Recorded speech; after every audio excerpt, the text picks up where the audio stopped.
ক্ষমতায় আসার পরপরই বললেন যে আমরা মামলার জটগুলো যত তাড়াতাড়ি পারি আমরা ছাড়াবো এখান থেকে। তো আমরা খুশি হলাম যে অন্তত যাই হোক প্রাতিষ্ঠানিক লোকের হাতে পড়েছে, আমরা নিশ্চয়ই ভালো কিছু দেখব। অরাজনৈতিক লোকের হাতে পড়েছে, আমরা নিশ্চয়ই ভালো কিছু পাবো। আজকে যখন এই সামারিটা দেখছিলাম সেইখানে আছে হলো 43 লক্ষ মামলার যে চটটা সেটা সিজিএস লিখেছে, এবং আমার পাশে যে চিফ প্রসিকিউটর বক্তব্য রাখলেন উনি বললেন আরো 5 লক্ষ বাড়িয়ে 47 লক্ষ, 4 লক্ষ বাড়িয়ে। তো এই যে আমরা নিজেই জানি না যে আমরা কোন দিকে যাচ্ছি, এই আমাদের এই মামলাগুলো, আমাদের এই যে সমাধানগুলো আমরা সমাধান করতে পারি না, শুধু সমস্যা বাড়তেই থাকে। সরকার আসে সরকার যায়, আমাদের সমস্যার কোনো সুরাহা হয় না।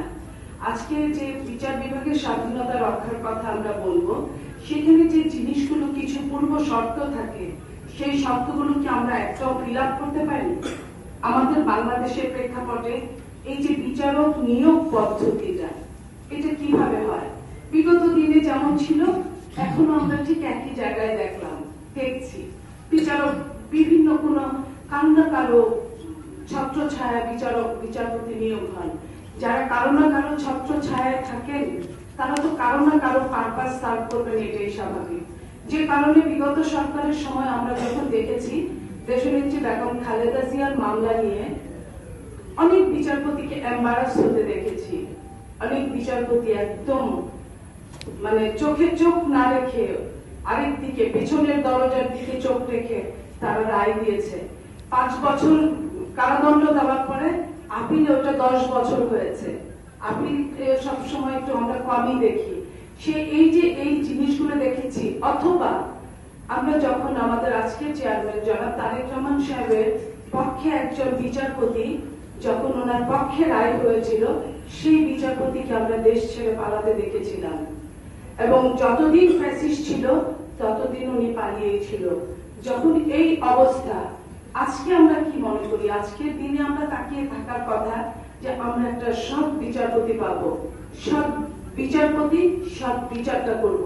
কিন্তু আজকে যখন দেখি নির্বাচনকে নিয়ে, নির্বাচন কি কারণে হতে হবে বা হতে পারবে না বলে কোন একজন ব্যক্তি রিট করেছেন, সেই রিটেও কিন্তু আমরা বিচারপতিকে অপারগত প্রকাশ করতে দেখি।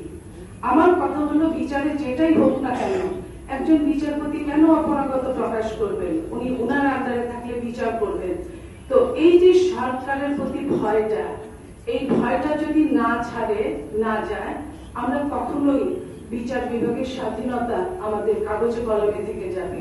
আমরা চরম অপরাধমূলক কর্মকাণ্ডকে লম্বা লাইন দিয়ে বলতাম, আচ্ছা যে বা যারা মদ নিয়ে আসছে হঠাৎ করে, আমরা এটাকে কিছু মনে করি না, মবই বলেছি। আচ্ছা আমরা যে নামেই ডাকি না কেন, এটা তো সত্যি, এটা তো উনি বলে যেতে পারলেন না যে এইসবের আইনের অনুশাসন কায়েম আছে, বিচার হচ্ছে।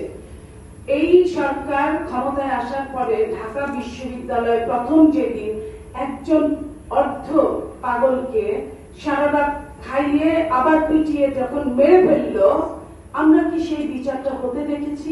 1.5 বছর চলে গেছে।